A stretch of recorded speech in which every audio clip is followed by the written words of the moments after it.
Good afternoon. My name is Shem Lawlor. I'm the Clean Transportation Director for Blue Planet Foundation, and we are here today on Sustainable Hawaii to talk about EVs in the Aloha state. Blue Planet Foundation has a clean transportation program. Our goals are to reduce petroleum use in the transportation sector and eventually eliminate fossil fuels in both electricity and ground transportation in Hawaii. I'm joined here today by Speas from Tony Nissan, and Wally Tsuha, who is a member of our board of directors with Blue Planet Foundation. And I'd like to turn the time over to Kurt to introduce himself and describe why he's interested in electric vehicles. Well, my name's Speas. I'm the electric vehicle sales specialist at Tony Nissan, and my dad actually built an electric car in 1964, so really? I've been in the car business for 30 years, and when I had the opportunity, my dealership asked me to do this, and it was, it's kind of inherent in me. Great. Yeah. Thank you. Wally?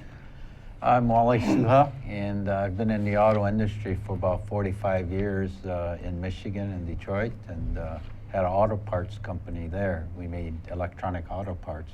So my interest is the shift to EV vehicles, and I know it's a long transition period, and I've since sold the company, and now I'm retired back home in Hawaii, so I'm trying to support Blue Planet and the 2045 goal of 100% renewables. Great. You mentioned, Wally, that there is a 2045 date. Last year, the legislature passed Act 197, which is a mandate on the electric utility companies that by 2045, 100% of the electricity produced in the state of Hawaii will need to be clean, from renewable sources. We don't have that kind of a mandate for the electricity or for the ground transportation sector.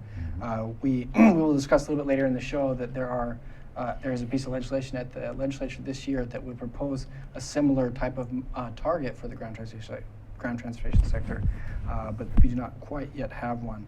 So the first topic we'd like to discuss is why EVs in Hawaii. And when we say EVs, let's be clear, we're talking about electric vehicles. So what are some of the reasons why electric vehicles are important for the future of Hawaii, Wally?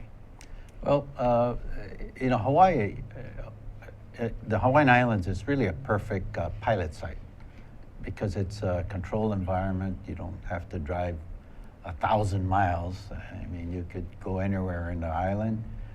It's small enough that you can control the population, and as the EV technology changes, you can grow with it. So Hawaii is an ideal situation for pilot sites. So I think as a pilot site, we can lead the rest of the nation as we switch to more EVs and work out all the bugs and the problems, because there are going to be some problems as we go on this journey over the next 20 years. So. Right. So, Kurt, what are some of the specific advantages that Wally mentioned that Hawaii has some advantages over some other places for EVs? What are some of the reasons why EVs might be more well suited to Hawaii than maybe some other places in the nation and the world? Well, our PV penetration rate is really high because of the cost of electricity. So most of my customers, like 82%, have photovoltaic. Oh, really? So one of the things that you have to look at is they're charging their car for free. So for us, that's an advantage. We don't have long driving distances like Wally said, but we also don't have heavy rain, heavy snow, things of that nature that inhibit range. But in the next 6 to 8 months, you're going to see a lot longer range cars, and you'll see a spread of demographic, and it'll spread into the mainland. You'll get a lot more EV penetration in the mainland once that happens. But I think one of the things that's unique to us is because of the short driving distances, I have several companies that bought several Leafs just for deliveries and sales runs and things of that nature because it saves them a lot of money. But once it gets, you're talking about ground transportation, but once you get into fleet, you're going to see a high penetration because you won't have all these, you won't need government subsidies to sell it as fleet because it'll save them a tremendous amount of money, but not just fuel, but maintenance. I mean, these cars don't have oil or belts or anything like that. So your long range plan would include, big fleets of these things as well here, and it would be really feasible quickly. Right. Yeah. So. Right. I've heard it mentioned in other places that one of the concerns with electric vehicles is that they don't perform necessarily as well in colder temperatures. Is that true? The battery doesn't. Okay. The battery, extreme temperatures, now what they define as extreme temperatures is below 9 degrees and above 110. Right. So Minnesota, Wisconsin, things of those natures where you have snow on the ground 9 months out of the year. There is a battery heater on the Leaf. It's an automatic battery heater that comes on at 9 degrees. But yeah, the battery will not perform as well when it's cold, but they do have a battery heating system for it. Right. And it's on every Leaf. It's not just the ones in there, in those markets. So, and then extreme heat, of course, saps your range and makes your battery degrade. So that's the challenge, especially with the level 3 charging at 440 volts. You're supposed to stop at 80% because of the temperature of the battery. Okay. And that diminishes your capacity quicker. So they've worked on the chemistry on that and redid the chemistry in 2015 to protect more against that. And I'm sure the next phase battery coming out this year will have it's a whole new design, I'm sure. Yeah. So when you say it degrades the battery, are you talking about the quality of the battery long term, or are you talking about The capacity, long term. Right. Long term. So your capacity will diminish if you use that quick charge station twice a day. You know, of course, it's going to diminish quickly, a lot quicker than a normal. But for us in Hawaii, I were talking about the Hawaii market. In Hawaii, most of my customers plug it in the wall like a big cell phone because our ranges aren't that long and it can charge up overnight. Now, a slower charge like that, you know, it's like cooking a roast. It's better when you cook it slow. So, you know, when you charge them slow, it's actually better for your battery health. Right. But over here, we just don't have those issues with having to charge it twice a day, and, you know, for the most part. Yeah. Right. So, yeah, it's good. Better for here, for Right. sure. Right. All right. Let's talk about how electric vehicles are doing in Hawaii in the past 5 years and up to today. So the first large mainstream electric vehicles available on the market to the general public really came out in the first quarter of 2011. Correct. With the Nissan Leaf and the Chevy Bolt, which is a plug-in Yes. hybrid vehicle. Correct. So since that time, the number of electric vehicles has gone from in the very low hundreds to over 4,000 registered electric vehicles in the Correct. state today. That includes about 3,000 on Oahu, and then the other 1,000 distributed on the other islands. We actually have one of the highest ratios of new vehicle sales being EVs. I think in the last couple of years, it's been about close to 2% of new vehicle sales has been electric vehicles. We have one of the highest ratio, actually the highest ratio of electric vehicle charging stations, meaning publicly available charging stations to population of any state in the nation. The only place that is slightly ahead of us is Washington, D.C. We have approximately one charging station per 32.4, or sorry, we have 32.4 charging stations for every 100,000 people in Hawaii, which is the highest of any state, as I mentioned. So what kind of factors, Wally, do you think have led to the high rate of adoption in Hawaii over the last 5 years? Well, certainly the state of Hawaii incentive for going to electric vehicles has been an incentive for Hawaii. And I think that with the newer electric vehicles, like the Tesla, certainly the people in the high end of the market are more willing to try the higher end vehicle. Right. So I think that's one of the reasons. And I think Hawaii does have a consciousness of a cleaner environment. So I think that has helped too.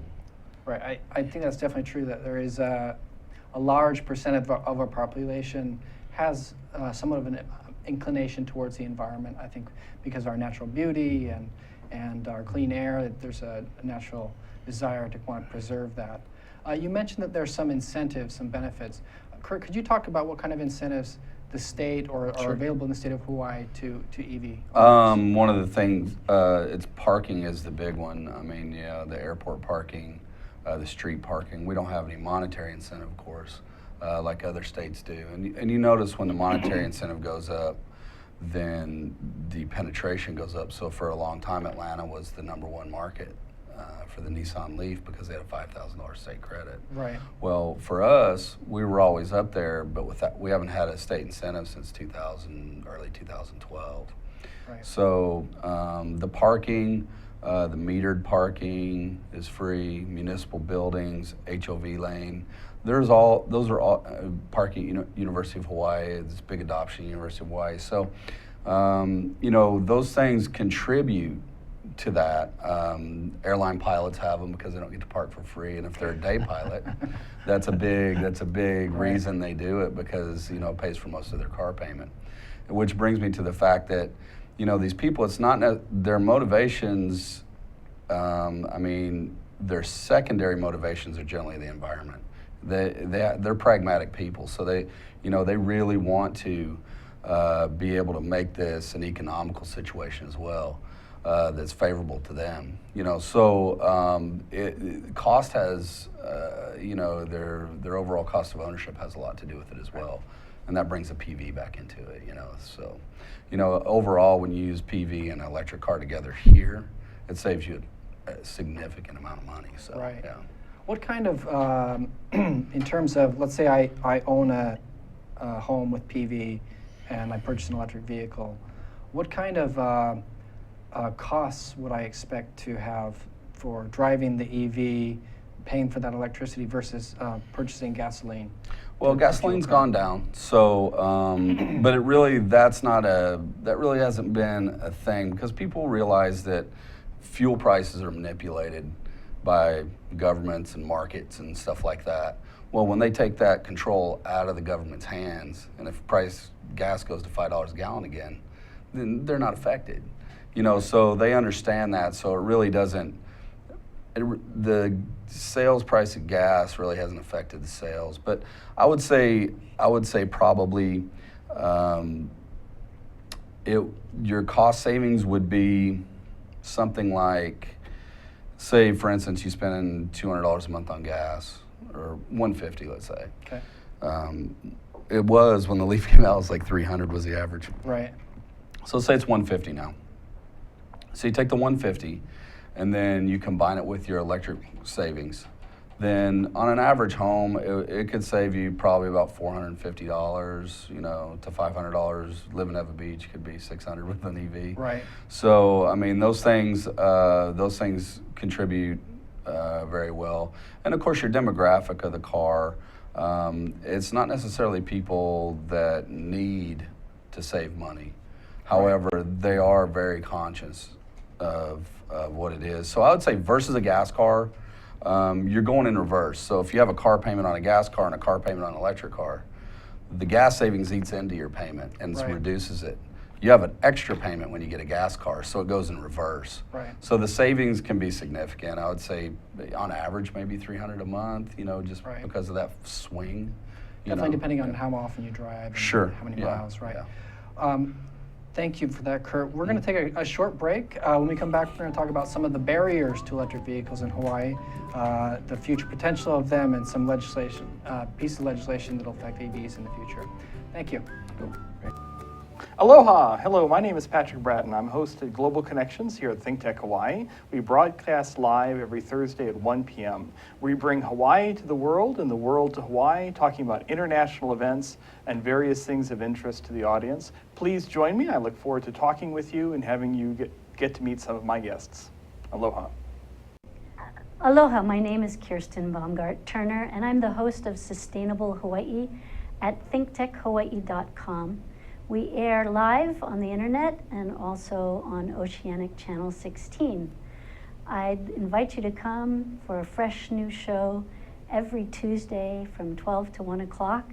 I try to bring on guests that give us a different viewpoint on aspects of sustainability in Hawaii, as well as trying to unpack some of the difficult concepts of measuring and achieving sustainability, particularly with regard to sustainable economic growth and prosperity in Hawaii. Please join us every Tuesday from 12 to 1 p.m. Mahalo, aloha. Welcome back to Sustainable Hawaii. I'm Shem Lawlor from Blue Planet Foundation. I'm here with Kurt Speas and Wally Tsuha from Tony Nissan and the board of Blue Planet Foundation to talk about EVs in the Aloha state today. Before we had our first break, we talked about why electric vehicles are popular in Hawaii, some of the benefits of owning them, the cost savings involved. Now I want to talk a little bit more about what are some of the barriers that are preventing the adoption of EVs from happening even faster and at higher rates. Wally, what do you think are some of the major barriers to higher adoptions of EV? I would say the real major driving barrier is the batteries. Okay. And now we're making a lot of advances in battery technology. We're increasing capacity, lowering the weight, but we're not quite there yet. We still got work to do, but we're making good progress. Once we can get the power density into the batteries, we can reduce the weight, reduce the size, and increase the capacity. That then allows you to also have batteries in the homes. So if you do have a PV system, you could be charging your own home batteries and then charge your vehicle at night. That's when I see the big savings coming in. Right. Because your PV system during the day is not producing much. I mean, you're producing a lot of electricity, but you're not utilizing it. But if you brought your EV vehicle home at night, then you could then charge your vehicle up with that stored energy. Right. That's when I think we're going to see a remarkable shift to EVs. Right. Right. What do you hear, Kurt, from from potential customers when they come into your store? What are the major concerns that they have about purchasing an electric vehicle? It's like Wally said, it's range, the range capacity you lose over time. So yeah, having a higher density, higher energy battery is urgent. They have that coming down the road actually this year. So you're going to see longer range cars. But again, what he's talking about, the battery backup systems, I mean, Nissan, like Tesla, has a whole plan for these things. It's not really just transportation. Because in Japan, they have the Leaf to home system, which I don't know if you're familiar with that. But you can plug the car in, and the car's bilinear, so you can pull power out of it too. Okay. So when you plug it in, it'll power your house. So it's a mobile storage unit. Right. Then your car becomes mobile storage and it becomes more versatile. So as these used Leafs come off on the market, off lease and things like that, the prices are actually half of what a Tesla Powerwall would be for the same amount of storage capacity. So, and they have an inverter on them already. So And that's a Nissan product? Nissan Leaf, yeah. Oh, the Leaf, right. Yeah, so when they come through auction off lease, they have more than one purpose of a car. It could be storage, they could be storage units Right. for solar farms. They could be your own personal, generator for your Right. house. So, I mean, there are a lot of things that these cars are still good for besides transportation.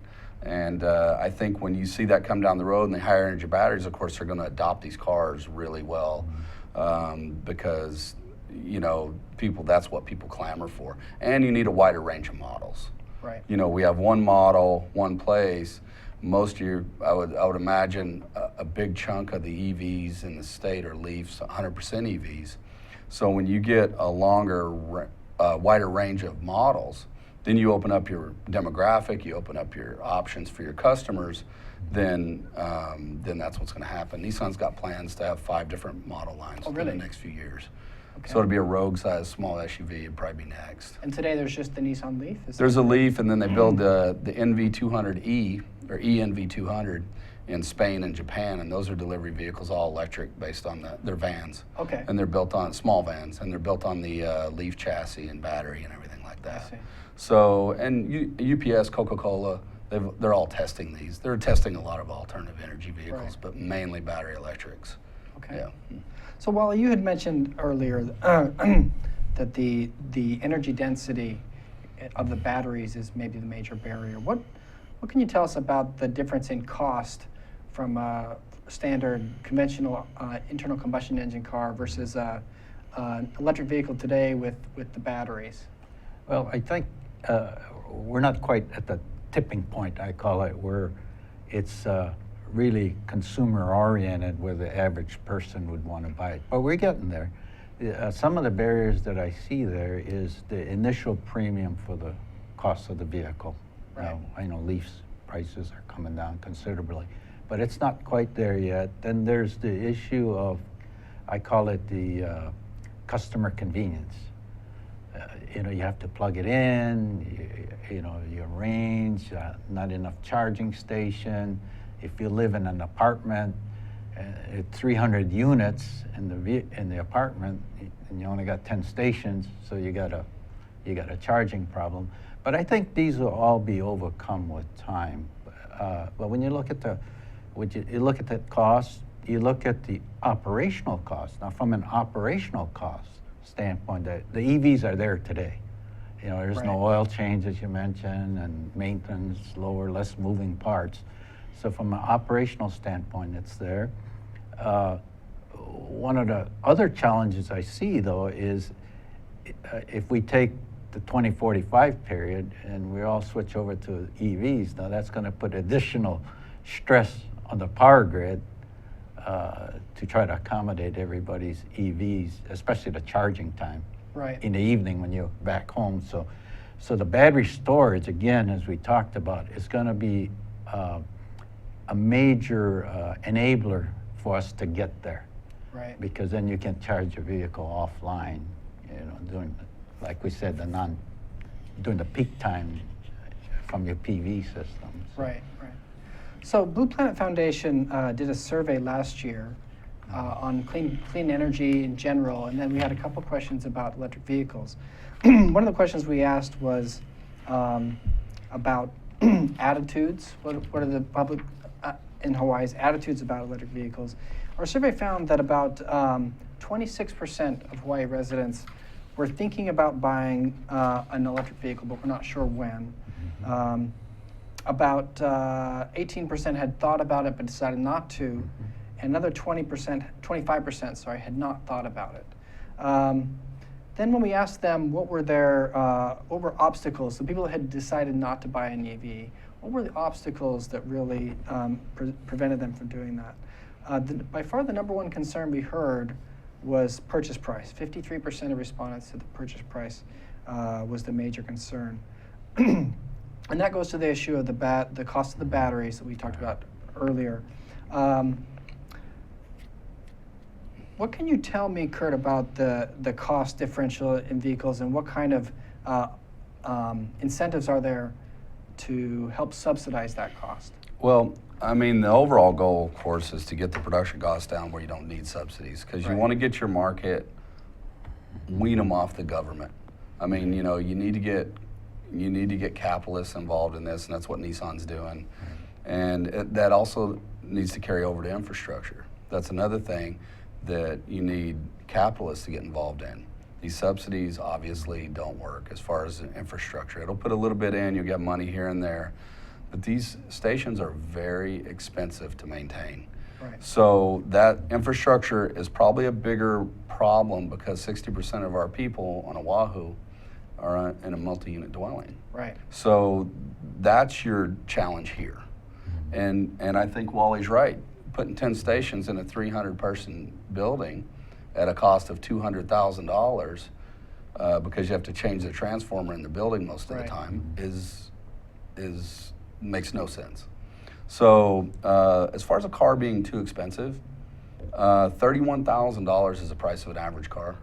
The Leaf, after your subsidies, is much less. You know, you're talking about a midline model's 25, a base one's under 20. Right. So what'll happen is, the thing is, that's the perception of it. With Tesla in the market, even our car in the market, oh, it's too expensive, it doesn't make sense, I can't charge. So all those things are really here, are most of the time I can overcome. And the reason is because of your subsidies to get it off the ground.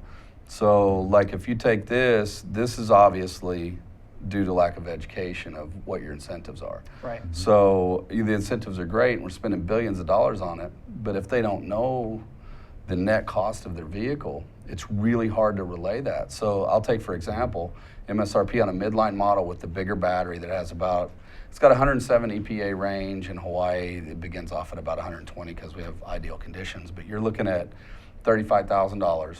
There's a $4,000 factory rebate, brings it down to 31. And then if you can qualify for a $7,500 tax credit, then it'll bring it down, you know, even more. So you mentioned the $7,500. That's a federal. That's a federal tax rebate. credit, and that's available to purchases and leases. Right. And now on the leases, one of the reasons most people lease up front is because if you don't pay $7,500 in taxes a year, then you get it up front and you get some Nissan money. So Right. that's anywhere from $10,700 to $11,000 right up front. So that'll bring your net cost down to $24,000. Right. So when you lease it down, the money factor on these leases is next to nothing because they're trying to get EVs rolling. Right. And so your lease is mapped out as very, very favorable. So even if you can't take the tax credit at tax time, you can get it up front. Right. So, I mean, those things, need to be, those come with education and stuff like that. But hopefully the cost of the EVs will come down. The production costs will come down to where you're competing with comparable cars with electric vehicles. And I think that'll happen. I mean, there's a lot of battery technology going on right now, right? Right. So, Right. I mean, you'll see that coming down the road because there's money in it. They Right. see the market potential. Because if you look at your graph you have there, the people who didn't think about it, if they have a sporty looking truck, Right. which would have way more torque than a gas truck, it's four-wheel drive, got all kinds of torque at 0 RPM, and you got something like that, then you're going to open up your demographic, and that's exactly what Right. manufacturers are going to do. You brought up a really good point that I'd like to talk a little bit about. The percentage of Hawaii's residents, and particularly Honolulu's residents, who live in multifamily dwellings or condominiums or apartments, or even that just rent a single-family home that may not be able to install a charging station. So, Wally, what might be the options for someone who lives in a condominium to purchase an electric vehicle? Well, here's an idea. Throw out an idea. What would happen, because during the day while we're working, we have the peak PV generation, Right. right? So what if you could go to work, plug your car in at work now? Right. So you're charging up your EV, you go home at night, and you can sell that back to the electric company during their peak hours. Right. So what's happening now is you're taking the PV peak and shifting it to the consumer peak and using the vehicle and its battery as the medium. And if you could sell it back to the electric company, now I think you really got a great model, and that might help solve some of the solution for the apartments. Right.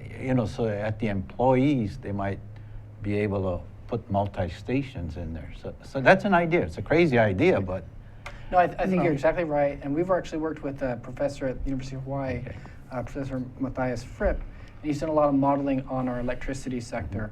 And his modeling is telling us that we really need a large number of electric vehicles to be able to absorb all that excess Right. solar during the day. That's right. So that's exactly right. We need to have what we call workplace charging available for more people who can charge at work, Right. or maybe even at park and rides. If they're taking the train, they can drive to Right. park and rides and charge there, and then shift that Right. excess solar energy that we are going to be getting during the daytime to the peak in the That's right. evenings, right?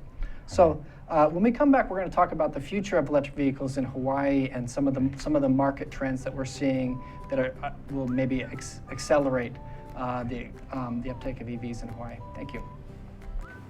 Aloha, namaskar, and hello.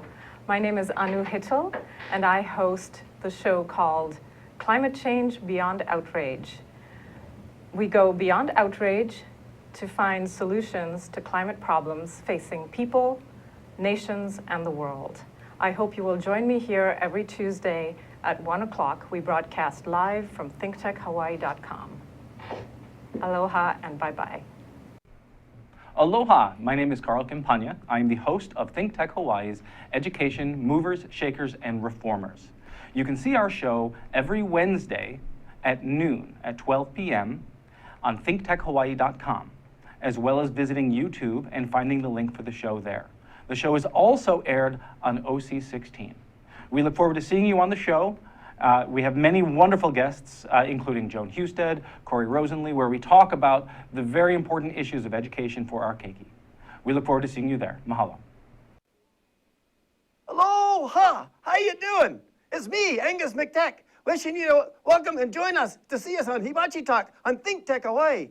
Join my co-hosts, Gordo the tech czar, and Andrew the security guy every Friday from 1300 to 1345. We look forward to seeing you. We'll talk tech and we'll have some wee bit of fun. And remember, let your wing gang free where'er you be. Aloha!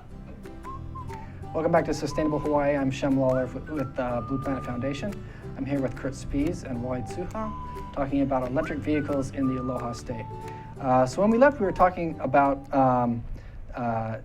some of the challenges that people who live in multifamily units, condos or apartments have with maybe charging, and the potential solution would be to increase the amount of workplace charging that's available during the day. I'd like to talk a little bit about where the market is going with electric vehicles. Specifically, there was a report last week by Bloomberg in which their research team did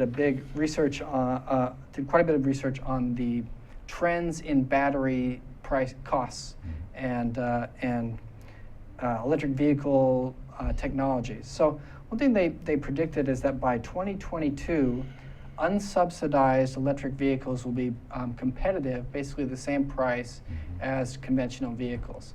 And after that period of time, we're going to see what they call the typical S-curve that you see in technology. So if you look at the market penetration rates of cell phones or computers, or even if you look at within the subset of cell phones at smartphones, these technologies tend to follow an S-curve. The bottom of the S-curve is you see it slowly taking off, but then it hits a tipping point. And at that tipping point, it spikes up. And then it tails off as penetration reaches near 100%. So the Bloomberg report, they projected that after we hit 2022, when electric vehicles become price competitive with conventional vehicles, that's when we're going to really hit the tipping point. And we could see, they projected that by 2045, I believe, close to 45% of all vehicles on the road, or all new vehicle sales, will be electric vehicles.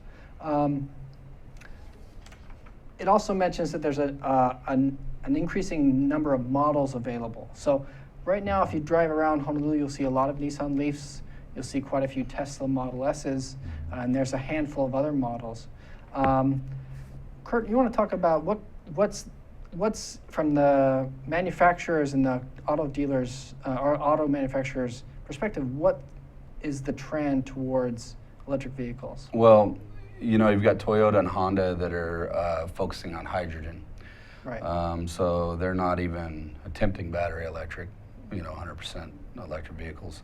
Whereas Nissan, BMW, Mercedes, they're going, BMW especially has made a commitment. So you're going to be seeing a lot of vehicles in the marketplace that are going to be electric because you're going to autonomous drive. Right. So autonomous drive is going to change the market completely. And once they get the legislation passed on that, and I've seen these cars work, they work. So it'll lower your insurance. People won't be getting driver's license. They'll just be using, pick-me-up services and stuff, Right. like an Uber type of thing, except it's electric and fully automated. And it seems like far-fetched, but I've seen it work in almost every manufacturer's in it. Teslas are actually geared for it right now. Right. So, those things are coming down the road. So the emphasis and the monies for research are being put into battery technology. It's a huge thing. And the only way to really get these things off the road is battery. It's the simplest, most cost-effective way to do it. And you're already seeing costs of batteries come down, things of that nature. Now, as far as the multi-unit dwellings, that's an issue for everywhere. New York City, things of that nature. But I think what needs to happen too is you need to get money into it. You need to get capitalization from private industry, not from the state. The thing that workplace charging is good, but who's going to absorb that cost? That's Right. You know what I mean? We have a charging station that we've had to maintain. We spend $1,100 a month in electricity just on our quick charger. And we had to replace the cable at $7,000. We had to incur that cost, but we're a dealer. Right.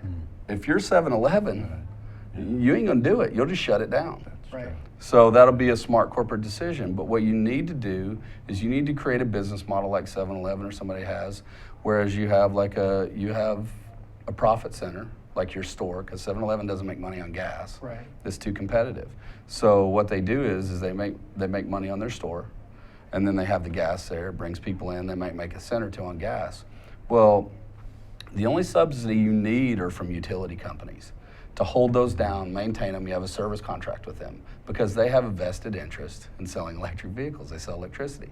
So you have them hold it down, and then you have a profit center to pay for the maintenance and make a profit. Otherwise, nobody will get into it. And workplace charging is great. Nissan has it, Microsoft has it. You have a lot of places that have it. They have money. Kaiser has a big PV. I don't know, they're putting PV on all their open areas. We have Kaiser right next to our place. But I don't know if they're going to have vehicle charging. They do have electric vehicle charging there now before they put the PV up.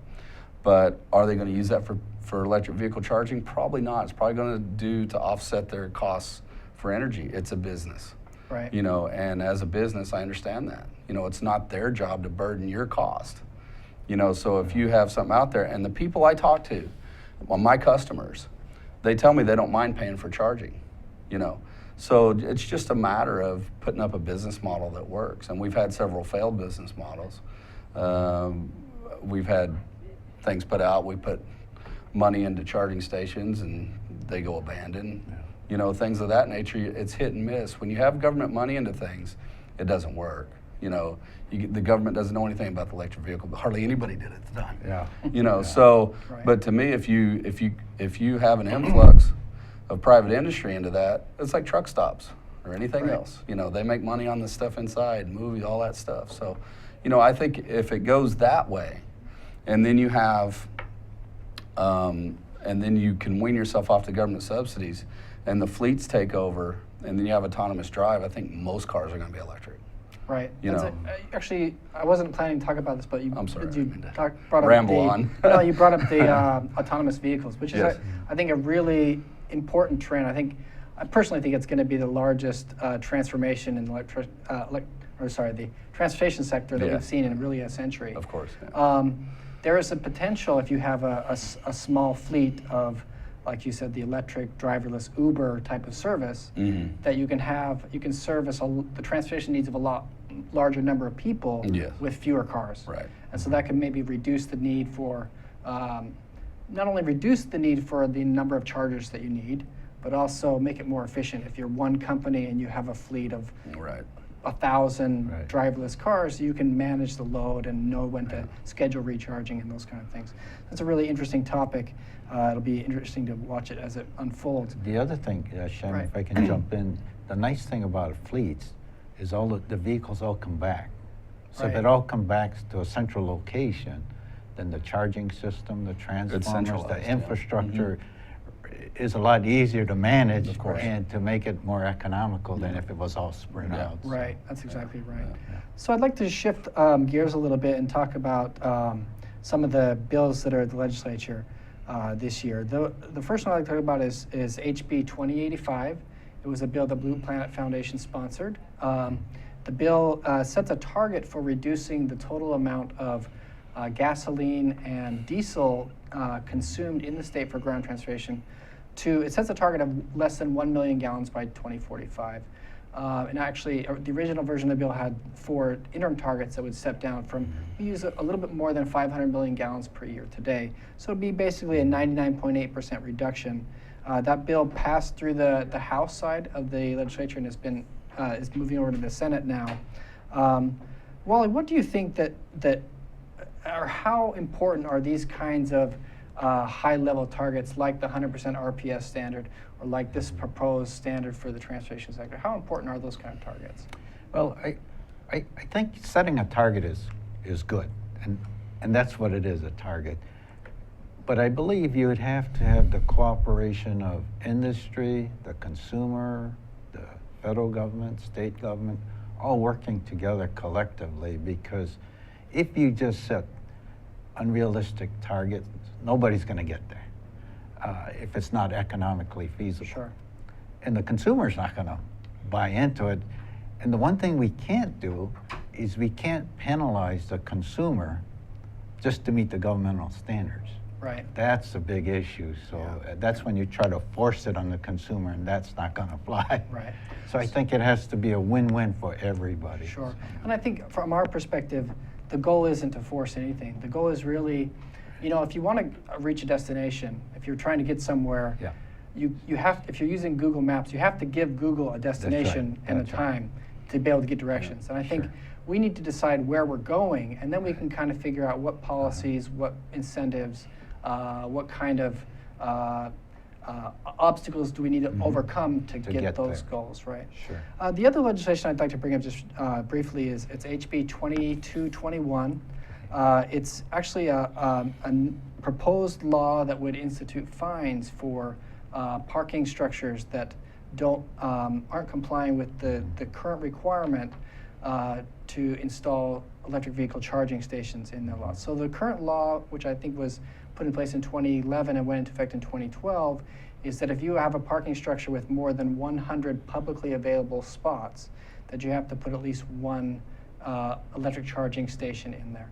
So that actually is maybe the reason why Hawaii has one of the highest rates of or ratios of charging stations per population in the nation.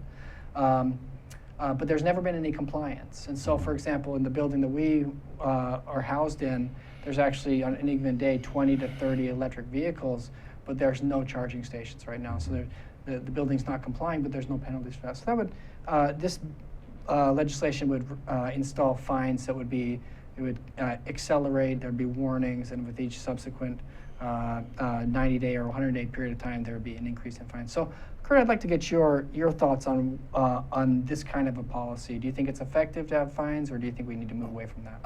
I think the reason you don't see compliance is because, again, these are businesses. Right. They're there to make money, not to give stuff away. So mandating them to put in a charging station to give away electricity for free and incur the cost is like socialism. It's bad. Well, there's no requirement for them to give it away for free. They can charge for it. Well, okay, so they just have to pay for the charging station and Right. maintenance, right? So, so that's an issue. Right. And I think when you try to force feed a law down private businesses' throat, you're counteracting what America's all about. There needs to be a business model to where there's money being produced. All right, we actually need to close out. So just a quick word about what Blue Planet Foundation is doing. We have several EV ride and drive events that we're going to be sponsoring the next 3 weeks, or next few weeks. We have one at UH Manoa this Friday, another one at HPU on April 1st, and one at the Kailua Whole Foods on April 22nd. And we will have a booth at the auto show next weekend where we'll be providing information about electric vehicles and issues around charging and those kind of things. So we'd like to thank you for joining us today on Sustainable Hawaii, and hope to see you next time.